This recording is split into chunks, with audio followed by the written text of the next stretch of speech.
Hello बच्चों, कैसे हैं आप बच्चों। आज हम पढ़ेंगे कक्षा 8 सामाजिक अध्ययन के अंतर्गत हमारे अतीत विषय का दूसरा अध्याय व्यापार से साम्राज्य तक कंपनी की सत्ता स्थापित होती है। और हम आपको बताएंगे बच्चों इस पाठ से संबंधित प्रश्नों के उत्तर अभ्यास प्रश्न उत्तर में। तो आप लगातार देखते रहें वीडियो और जुड़े रहें हमारे साथ। सबसे पहले बच्चों यहाँ पर आपको देखने को मिलेगा, फिर से याद करें। और पहला प्रश्न है निम्नलिखित के जोड़े बनाएं। तो आपको बच्चों यहाँ पर इनके जोड़े बनाने हैं। जैसे कि आप देख सकते हैं दीवानी, और इधर लिखा है टीपू सुल्तान। यहाँ पर शेरे मैसूर भू राजस्व वसूल करने का अधिकार। और यहाँ पर लिखा है रानी चेन्नम्मा, यहाँ पर सिपाही। इसी प्रकार से सिपाही भारत का पहला गवर्नर जनरल। और वारेन हेस्टिंग्स कित्तूर में अंग्रेज विरोधी आंदोलन का नेतृत्व किया। तो यहाँ पर बच्चों आपको इनके सही जोड़े बनाने हैं। तो किस प्रकार से बनाएंगे, आइए उत्तर में देख लेते हैं। उत्तर लिखेंगे दीवानी के साथ लिखेंगे आप भू राजस्व वसूल करने का अधिकार, ठीक है। इसी प्रकार से शेरे मैसूर के साथ आप जोड़ेंगे टीपू सुल्तान, ठीक है। और इसी प्रकार आगे फौजदारी अदालत के साथ फौजदारी अदालत, ठीक है। रानी चेन्नम्मा के साथ लगाएंगे कित्तूर में अंग्रेज विरोधी आंदोलन का नेतृत्व किया। और सिपाही के साथ जोड़ेंगे सिपाही, ठीक है। वारेन हेस्टिंग्स के साथ भारत का पहला गवर्नर जनरल, ठीक है बच्चों। और आपके पहले प्रश्न का उत्तर हो जाएगा, यानी कि ये जोड़े बन जाएंगे। इसके बाद दूसरा प्रश्न है यहाँ पर खाली स्थान भरें। और यहाँ पर क्या है आपके लिए बंगाल पर अंग्रेजों की जीत। और यहाँ पर खाली स्थान दे रखा है कि जंग से शुरू हुई थी। तो यहाँ पर क्या लिखेंगे आप बच्चों खाली स्थान में, आइए देख लेते हैं। उत्तर में आप देखेंगे प्लासी, क्या लिखेंगे प्लासी। बंगाल पर अंग्रेजों की जीत प्लासी की जंग से शुरू हुई थी, ठीक है। इस प्रकार से आप इसे लिख सकते हैं। इसके बाद अगला है हैदर अली और टीपू सुल्तान।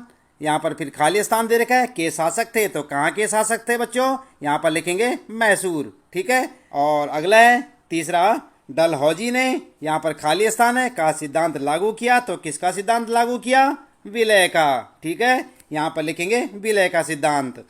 और इसके बाद है फिर अगला मराठा रियासतें मुख्य रूप से भारत के, और यहाँ पर खाली स्थान है भाग में स्थित थी। तो कौन से भाग में, दक्षिण, यहाँ पर लिखेंगे दक्षिण, ठीक है।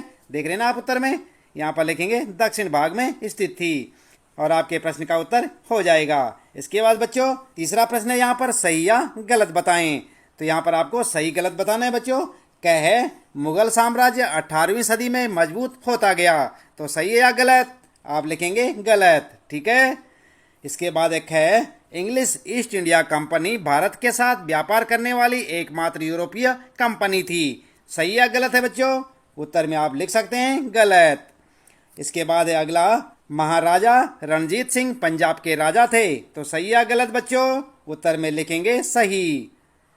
अगला है घ अंग्रेजों ने अपने कब्जे वाले इलाकों में कोई शासकीय बदलाव नहीं किए। तो सही या गलत बच्चों, उत्तर में लिखेंगे गलत, ठीक है। और आपके तीसरे प्रश्न का उत्तर हो जाएगा। इसके बाद बच्चों यहाँ पर आपके लिए शुरू होते हैं, आइए विचार करें। और चौथा प्रश्न है यूरोपीय व्यापारिक कंपनियां भारत की तरफ क्यों आकर्षित हो रही थी। तो जानते हैं आप बच्चों क्यों आकर्षित हो रही थी, आपने पाठ में पढ़ा होगा। उत्तर में आप लिख सकते हैं बच्चों यूरोपीय व्यापारिक कंपनियों के भारत की तरफ आकर्षित होने के निम्नलिखित कारण थे। और कारण लिखेंगे यहाँ पर नंबर 1, यूरोपीय कंपनियों ने भारत के साथ व्यापार में अपार संभावनाएं देखी। नंबर दूसरा कारण यूरोपीय देशों में भारत की अनेक वस्तुओं की भारी मांग थी, जैसे कपास, रेशम, काली मिर्च, लौंग, इलायची और दालचीनी इत्यादि। आपने पाठ में पढ़ा होगा ना ये सब। इसके बाद तीसरा लिखेंगे वे भारत में कम कीमत पर सामानों की खरीद कर वापस यूरोप जाकर उन्हें ऊंची कीमतों पर बेच सकते थे, ठीक है बच्चों। इन्हीं व्यापारिक संभावनाओं के कारण यूरोपीय कंपनियां भारत की ओर आकर्षित हो रही थी। आई बात समझ में।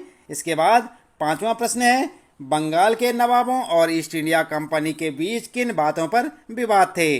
तो जानते हैं आप बच्चों, उत्तर में आप लिख सकते हैं बंगाल के नवाबों और कंपनी के बीच विवाद के कारण। और हेडिंग डालकर लिखें नंबर 1, नवाबों ने कंपनी को छूट देने से मना कर दिया था। नंबर 2, नवाबों ने कंपनी को व्यापारिक अधिकार देने के लिए बहुत अधिक धनराशि की मांग की। नंबर 3 लिखेंगे, नवाबों ने कंपनी को सिक्का ढालने का अधिकार देने से भी मना कर दिया। अगला लिखेंगे नंबर 4, नवाबों ने कंपनी पर टैक्स यानी कि कर अदा नहीं करने के साथ साथ अपमानजनक पत्र लिखने का आरोप भी लगाया। अगला लिखेंगे 5वां, कंपनी ने भी नवाबों पर निम्नलिखित आरोप लगाए कि नवाबों के स्थानीय अधिकारी कंपनी के व्यापार को नष्ट कर रहे हैं, कंपनी को अधिक टैक्स देना पड़ रहा है, कंपनी को किलाबंदी के विस्तार व पुनर्निर्माण की अनुमति नहीं दी जा रही है। ठीक है, इस प्रकार से आप लिख सकते हैं अपने 5वें प्रश्न का उत्तर। छठा प्रश्न है बच्चों, दीवानी मिलने से ईस्ट इंडिया कंपनी को किस तरह फायदा पहुंचा। तो जानते हैं आप बच्चों किस तरह फायदा पहुंचा कंपनी को। उत्तर में आप लिख सकते हैं, दीवानी मिलने से कंपनी को फायदा, और हेडिंग डालकर लिखें बच्चों डैश करके। नंबर 1, दीवानी मिलने के कारण कंपनी को बंगाल के विशाल राजस्व संसाधनों पर नियंत्रण मिल गया। नंबर 2, कंपनी भारत से ज्यादातर वस्तुएं ब्रिटेन से लाए गए सोने चांदी के बदले खरीदती थी, लेकिन अब उसे ब्रिटेन से सोना चांदी लाने की आवश्यकता ही नहीं रही।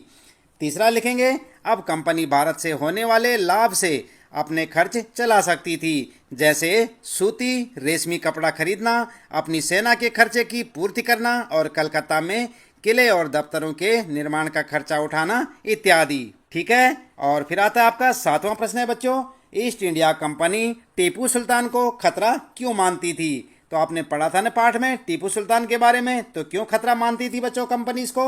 तो क्या लिखेंगे उत्तर में। उत्तर में आप लिख सकते हैं, टीपू सुल्तान को कंपनी द्वारा खतरा मानने के कारण। और फिर नंबर 1 लिखेंगे, मालाबार तट पर होने वाला व्यापार मैसूर रियासत के नियंत्रण में था, जहां से कंपनी काली मिर्च और इलायची खरीदती थी। टीपू सुल्तान ने अपनी रियासत के बंदरगाहों से होने वाले निर्यात पर रोक लगा दी। दूसरा लिखेंगे, टीपू सुल्तान ने स्थानीय सौदागरों को भी कंपनी के साथ व्यापार करने से रोक दिया। तीसरा लिखेंगे, टीपू सुल्तान ने भारत में रहने वाले फ्रांसीसी व्यापारियों से घनिष्ठ संबंध स्थापित किए और उनकी मदद से अपनी सेना का आधुनिकीकरण किया। ठीक है, और आपके 7वें प्रश्न का उत्तर हो जाएगा। 8वां प्रश्न है बच्चों, सब्सिडियरी अलायंस यानी सहायक संधि व्यवस्था की व्याख्या करें। तो जानते हैं आप क्या है ये सहायक संधि बच्चों, नहीं जानते। उत्तर में आप लिख सकते हैं, सबसे पहले लिखेंगे सहायक संधि का अर्थ, और यहाँ पर हेडिंग डालकर लिखें, गवर्नर जनरल लॉर्ड वेलेली ने भारत में कंपनी के शासन के विस्तार के उद्देश्य से सहायक संधि को अपनाया था। इसे सहायक संधि इसलिए कहा गया कि जो भी भारतीय शासक इस संधि की शर्तों को मानने के लिए तैयार हो जाता था, कंपनी उसकी सुरक्षा में पूर्ण सहयोग करने का वायदा करती थी। आई बात समझ में। इसके बाद लिखेंगे सहायक संधि की शर्तें, और यहाँ पर हेडिंग डालकर लिखें, नंबर 1, भारतीय शासकों को अपनी स्वतंत्र सेना रखने की इजाजत नहीं होगी। नंबर 2, जिन शासकों की सुरक्षा का भार कंपनी पर होगा वे इसके लिए कंपनी को शुल्क प्रदान करेंगे। शुल्क नहीं देने की स्थिति में कंपनी दंड के रूप में शुल्क के बराबर राजस्व वसूल वाला क्षेत्र शासक से छीन लेगी। ठीक है बच्चों। तीसरा लिखेंगे, शासक को अपने दरबार में एक अंग्रेज रेजिडेंट रखना होगा जो शासक की गतिविधियों पर नजर रखेगा। आई बात समझ में। इस प्रकार से आप लिख सकते हैं अपने 8वें प्रश्न का उत्तर। 9वां प्रश्न है बच्चों, कंपनी का शासन भारतीय राजाओं के शासन से किस तरह अलग था। तो जानते हैं आप किस तरह अलग था। उत्तर में आप लिख सकते हैं, भारतीय राजाओं के शासन और कंपनी के शासन में अंतर, और हेडिंग डालकर डैश करके लिखे बच्चों, नंबर 1, भारतीय राजाओं ने अपने राज्य का प्रशासनिक तथा राजस्व विभाजन विभिन्न इकाइयों में कर रखा था, परंतु ये इकाइयां ब्रिटिश प्रशासनिक एवं राजस्व इकाइयों की तरह प्रभावी नहीं थी। कंपनी ने प्रेसिडेंसी के रूप में एक नई प्रशासनिक इकाई बनाई थी जिसका शासन गवर्नर के पास होता था। नंबर 2 लिखेंगे, कंपनी द्वारा पुलिस तथा राजस्व व्यवस्था में काफी सुधार किया गया था, जबकि भारतीय शासकों द्वारा पुलिस तथा राजस्व व्यवस्था को सुधारने के लिए किसी भी प्रकार का प्रयास नहीं किया गया। अगला लिखेंगे, नंबर 3, भारतीय राजाओं के शासन में न्यायिक व्यवस्था प्रभावी नहीं थी। एक ही तरह की अदालत दीवानी तथा फौजदारी दोनों तरह के मुकदमों की सुनवाई करती थी, जबकि अंग्रेजों ने एक आधुनिक एवं विकसित न्यायिक व्यवस्था स्थापित की थी। प्रत्येक जिले में अलग अलग दीवानी व फौजदारी अदालतें स्थापित की गई थी। ठीक है बच्चों। फिर इसके बाद शुरू होता है आपका 10वां प्रश्न, कंपनी की सेना की संरचना में आए बदलावों का वर्णन कीजिए। तो क्या बदलाव आए बच्चों? उत्तर में आप लिख सकते हैं कंपनी की सेना में आए संरचनात्मक बदलाव। हेडिंग डालकर लिखेंगे नंबर 1, कंपनी ने पैदल और घुड़सवार सिपाहियों की जगह पेशेवर सैनिकों की भर्ती की। नंबर 2, कंपनी ने सैनिकों को यूरोपीय शैली में नई युद्ध तकनीक से प्रशिक्षित किया। तीसरा लिखेंगे कंपनी ने अपने सैनिकों को आधुनिक हथियारों जैसे मस्केट तथा मैचलेस आदि से लैस किया। ठीक है। चौथा लिखेंगे कंपनी ने सेना में यूरोपीय सैनिकों की संख्या बढ़ा दी तथा सेना के महत्वपूर्ण स्थान जैसे तोपखाना, टैंक इत्यादि पर यूरोपीय सैनिकों को नियुक्त किया गया। अगला लिखेंगे नंबर 5, सेना में यह भावना जगाई कि उनका कोई धर्म जाति नहीं है, वह केवल सैनिक हैं। ब्रिटिश साम्राज्य के प्रति वफादारी रखना उनका कर्तव्य है। ठीक है बच्चों, तो इस प्रकार से आप अपना उत्तर लिख सकते हैं। इसके बाद यहाँ पर शुरू होते हैं, आइए करके देखें। और 11वां प्रश्न है बच्चों, बंगाल में अंग्रेजों की जीत के बाद कलकत्ता एक छोटे से गांव से बड़े शहर में तब्दील हो गया।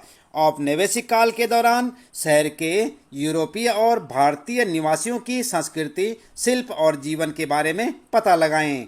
तो लगा सकते हैं आप पता बच्चों। उत्तर में आप लिख सकते हैं औपनिवेशिक काल के दौरान शहर के यूरोपीय और भारतीय निवासियों की संस्कृति, शिल्प और जीवन में निम्नलिखित बदलाव आए। और नंबर 1 लिखेंगे औपनिवेशिक काल में कलकत्ता एक प्रशासनिक केंद्र बन गया था। यूरोपीय लोग उच्च स्तरीय सुविधाओं से पूर्ण क्षेत्रों में रहते थे, जबकि भारतीय लोग अनियोजित, सघन और सुविधाहीन क्षेत्रों में रहने को मजबूर थे।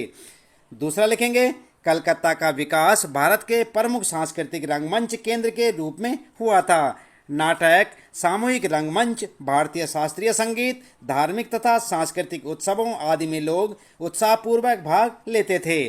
ठीक है। तीसरा लिखेंगे औपनिवेशिक शासन के दौरान कलकत्ता कई शानदार इमारतों का साक्षी बना।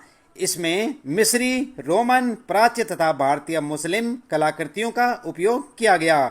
भारतीय संग्रहालय, विक्टोरिया मेमोरियल इत्यादि इसके कुछ उदाहरण हैं। ठीक है। इसके बाद शुरू होता आपका 12वां प्रश्न है, निम्नलिखित में से किसी एक के बारे में तस्वीरें, कहानियां, कविताएं और जानकारियां इकट्ठी करें।